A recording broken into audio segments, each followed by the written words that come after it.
everyone, RogueGold here, and today we're talking about The Division Heartland. I made it a whole month into the new year without doing a Heartland video. That's wild. In case you're new around here or you just don't know, The Division Heartland is an upcoming spin-off title for the Division franchise, and I am extremely excited for it. I've done plenty of coverage talking about what exactly the game is before, most recently doing a recap on everything we learned about it in 2022. If you want to check that out, I will pin it up in the top corner right now. But today, as we're now into 2023, I want to talk a bit about a different subject regarding Heartland in light of some other recent news we've gotten, so let's not waste any more time and get right to it. And where I want to begin this discussion at is with the Day Before game. Maybe some of you have heard of it, likely a lot of you have. It's an upcoming open-world survival zombie game, supposedly, and it's seen tons of drama and just plain weirdness since its announcement 2 years ago. Most recently, it got delayed yet again, just weeks ahead of its release, and the devs' raw gameplay revealed that they'd been planning got canned as well, something fans have desperately been waiting for. To top it all off, their reasoning for all of this, some individual trademarked their game's name, now putting them in a storm of legal trouble. Whether that's true and that they're that naive to let that happen, or if it's another misnomer in their web of mistruths,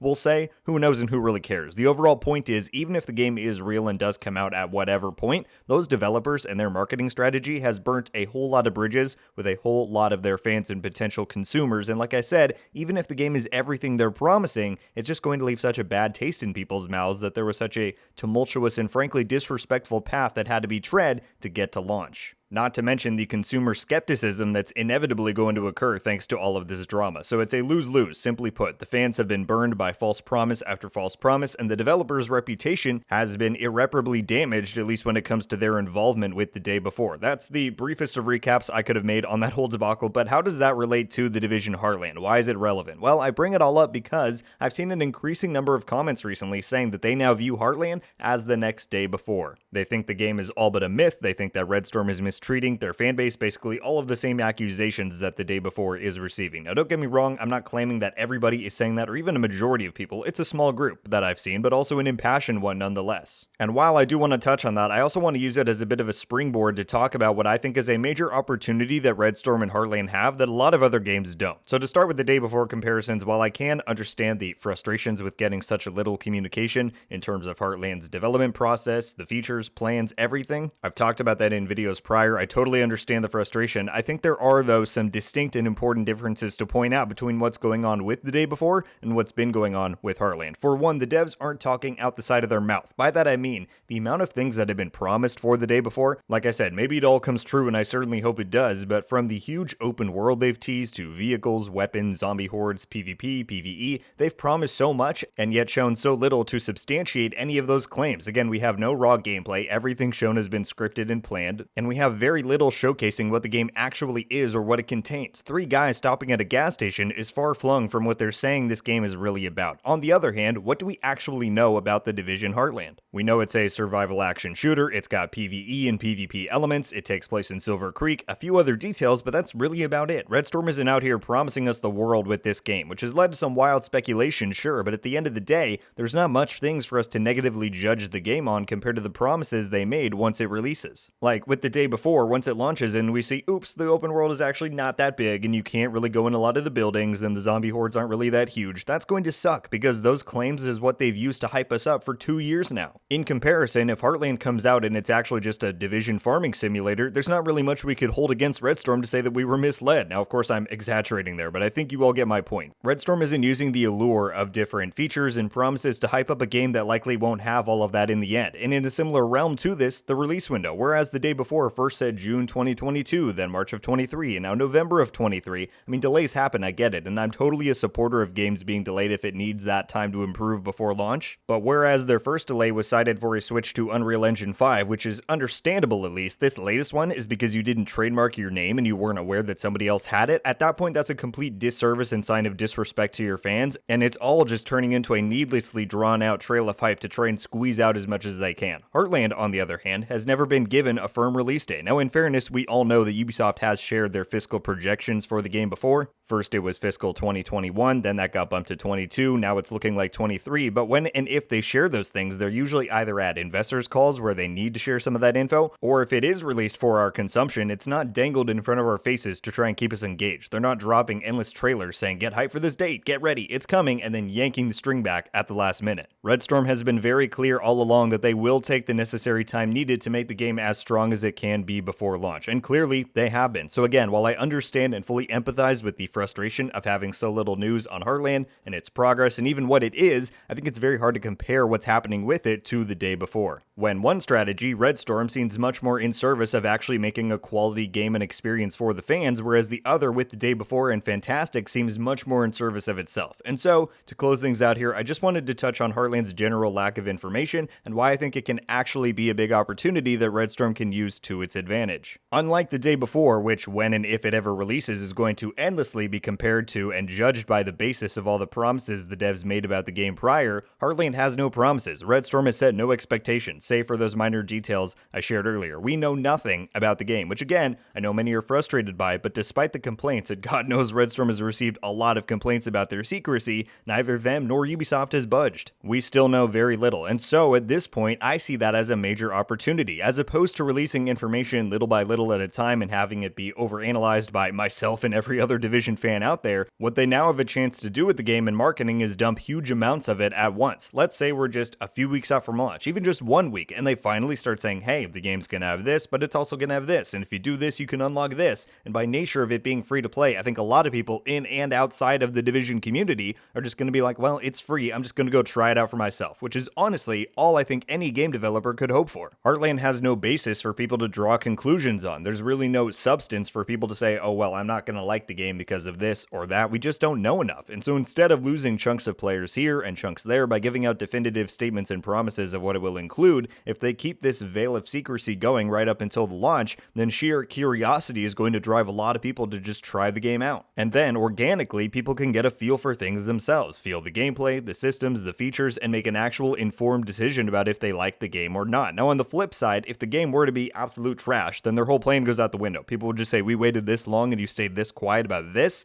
And so while that is always a possibility, I certainly have hope it won't be the case, and I have a good amount of faith in Red Storm to predict that it won't be. I just think at this point in time where Ubi has had so many free-to-play launches that have just gone absolutely nowhere, Roller Champions, Hyperscape, Ghost Recon Frontline didn't even make it out of its marketing cycle before being canceled, I honestly can't blame Red Storm for wanting to take a different approach. Instead of letting the burden of their predecessors weigh the game down, keep people's interest and curiosity high, and let them actually try the game out for themselves when it releases. I see that as a big opportunity for Heartland to change the narrative, and I'll be very interested to see how it all shakes out.